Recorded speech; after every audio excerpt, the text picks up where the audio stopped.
Estamos nunha comarca das máis deprimidas da provincia, que xa en si é unha provincia das máis deprimidas de Galicia, que é das comunidades máis deprimidas de España, e aí seguiríamos a nivel europeo un momento complicado para o rural, e nos estamos aí na cresta da ola dese momento dificilísimo. Hai que ter en conta que os concellos pequenos como este ten moi pouquiña capacidade para por si sós por en marcha medidas, porque o financiamento é moi escaso. Ao contrario, estamos aguantando competencias para as que non temos siquiera financiación, gastos que corresponderían a outras administracións, pero que, por o tema da cercanía, acaban caendo en concellos como o noso. Entón, unha estrategia que podemos levar desde o principio, que eran esas líneas do turismo, por circunstancias que agora supoño que comentaremos, e a riqueza forestal, que é quizá o punto forte deste concello, ou era, de entrada, son os eixes sobre o que pivota todo o que intentamos pôr en marcha. É moi duro ver o pouco que hai, o pouco nivel de población que hai e o bella que é. Entón, o día a día, imagino que crea unha situación psicolóxica de un pouco de agonía,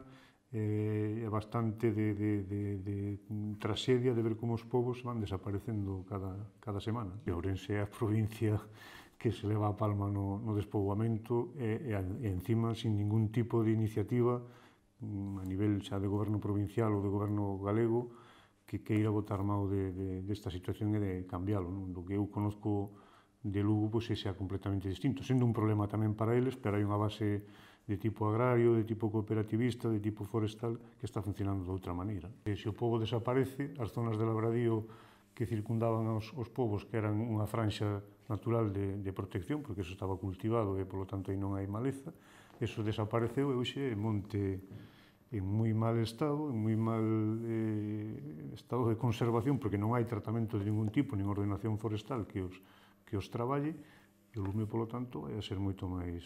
peligroso. E para min hai un culpable básico que é a administración que ten as competencias no tema forestal, que é a Xunta de Galicia. En cuanto manteña, por un lado, o abandono rural que comentaba antes, sin ningún tipo de incentivo a ningún nivel para mover os povos, a política forestal, que é exclusivamente deles, a competencia en materia de ordenación forestal, a lei de montes galega, a todo o que sea normativa de tratamentos silvícolas autonómica exclusivamente. E, por último, o gran escollo, o sistema de loita contra incendios, basado exclusivamente nunha parafernalia de extinción que é totalmente inútil, pero que está visto que a alguén lle interesa mantela así, depois de 20 anos, destinando cantidades enormes de diñeiro a un sistema que únicamente nos permite acompañar a ver como arde, hasta que chega ás casas. Nesto son moi crítico porque tuve a desgracia de vivir os lumes 2005 primeiro e de 2016 que foron brutais. É unha realidade que desde hai uns 3-4 anos empezou a moverse, e empezou a formarse unha asociación de concellos por onde se estimaba que o camiño pasaba históricamente, se encargaron a partir de aí os estudios a nivel arqueolóxico, patrimonial, etnográfico, para ver se iso era documentalmente sostible. Parece que sí, e desde aí estamos pedindo o recoñecemento de camiño de peregrinación. Por o que nos conocemos da xente que moveu isto desde o principio, hai moito interés en Portugal neste camiño, nace en Braga, parece ser que hai moita xente que está interesada en facelo. De feito, ainda que ahora mesmo está nunha situación precaria, apenas sinalizado, con tramos sin limpar en condicións, pero sí que empeza a haber xente que o empeza a facer, a cabalo, en bicicleta, a pé. E a relación é boa e é fluida. Non é tan intensa como hai anos por o feito de que non hai tanta xente. Entón, a nivel, por exemplo, de empresas que antes viña moita mão de obra portuguesa, hoxe xa non é necesaria.